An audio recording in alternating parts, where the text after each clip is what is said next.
अब सेक्टर 13-17 में भी पंजाब नेशनल बैंक के साथ पीसीसी एकेडमी अंग्रेजी बोलना सीखा।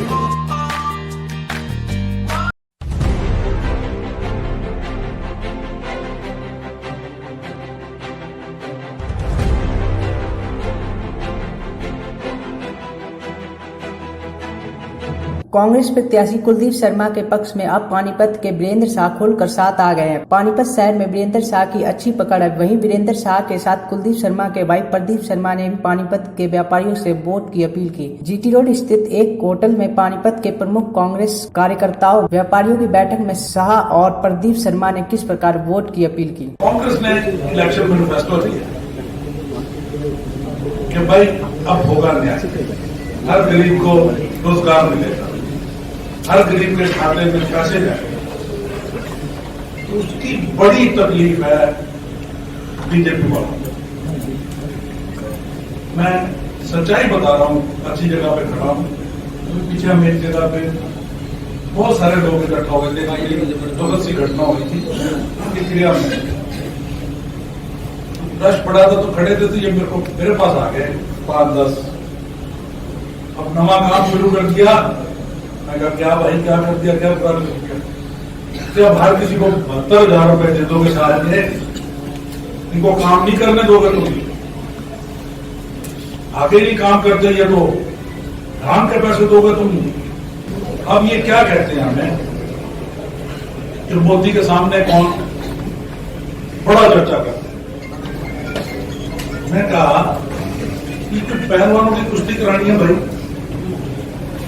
तो 56 इंच का सीना तो यही परसों एक आदमी कहने लगा, कहता भाई साहब जो सुशील पहलवान है ना, जो गोल्ड मेडल आया, उससे पूछा कि आपका सीना कितना, जो वर्ल्ड चैंपियन है, कहता 46 इंच।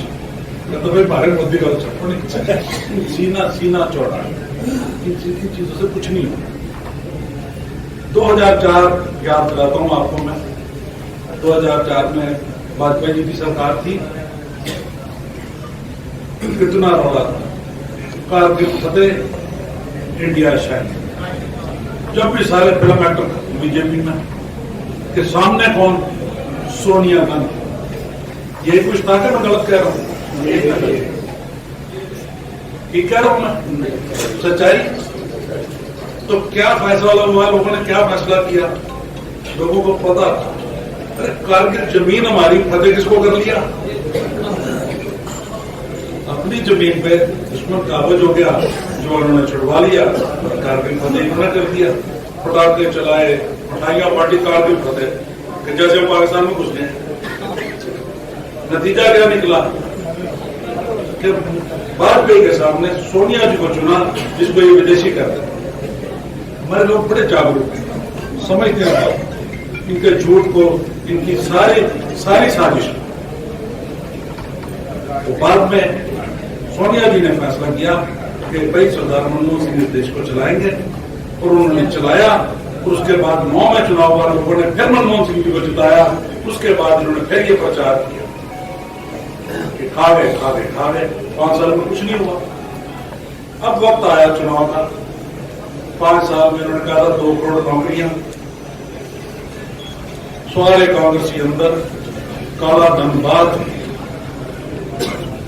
ये जो क्या था वो एक और ये क्या करते थे, बड़े बोर्ड लगाए थे इन्होंने, इतने झूठ बोले, लोग बगावे में आ गए। 5 साल को हुआ तो कुछ नहीं। नोटबंदी करी, बाद नवी जरूर बनाती, नोटबंदी करती, लोग तंग हुए, फिर मोदी आए। 1 हफ्ते का टाइम तो नोट नालियों में बह गए, टेररिज्म खत्म हो जाएगा, सारे टेररिस्ट भाग जाएंगे कि काला धन प्रयोग होता है, नहीं तो मेरे को फांसी दे देना चौक में। कह ये बात, वो काला धन आ गया बाहर, सारे बैंक में जमा हो गया, सारे सफेद हो गए। नवी बात कि पुलवामा ले आया, जो कोई बात करे तो कहते हैं देशद्रोही।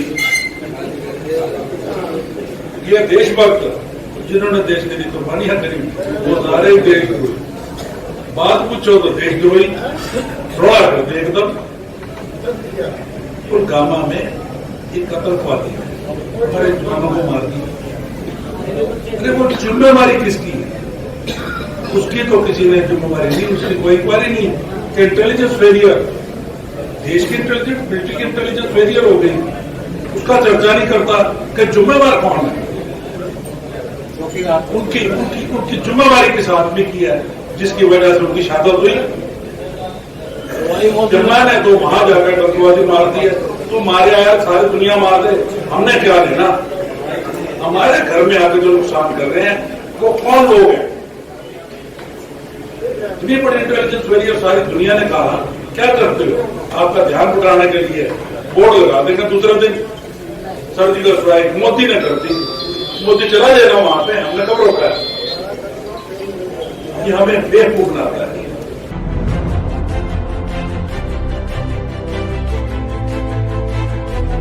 उम्मीदवार कांग्रेस पार्टी के भाई कुलदीप शर्मा की तरफ से कांग्रेस पार्टी ने भाई कुलदीप शर्मा को उम्मीदवार बनाकर आपके बीच भेजा है। नामांकन दाखिल करने के बाद सबसे पहला कांग्रेस का कदम होता है कि अपने कार्यकर्ता को इकट्ठा करके उसके दिशा निर्देश पर चुनाव की कारगुजारी को आगे बढ़ाया जाए।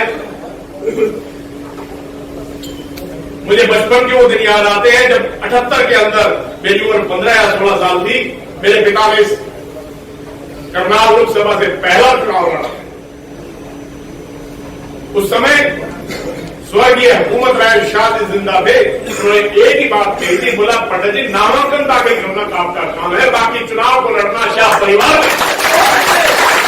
आपने लोगों ने हमारे परिवार को, पंडित जी को 4 बार यहाँ से चुनकर सांसद भेजा।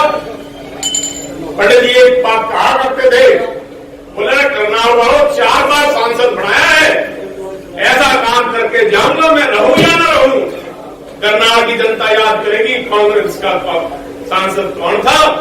उत्तर भारत का सबसे बड़ा प्रोजेक्ट 1 लाख करोड़ का जो इंडियन ऑयल की रिफाइनरी है वो आपके कांग्रेस के सांसद।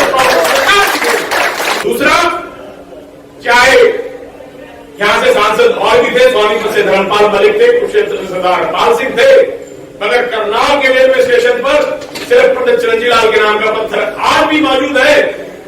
दिल्ली से लेकर अंबाला तक डबल रेलवे लाइन हो, चाहे इलेक्ट्रिफिकेशन हो, वो कांग्रेस राज की देन है, कांग्रेस सरकार में ये बनी है।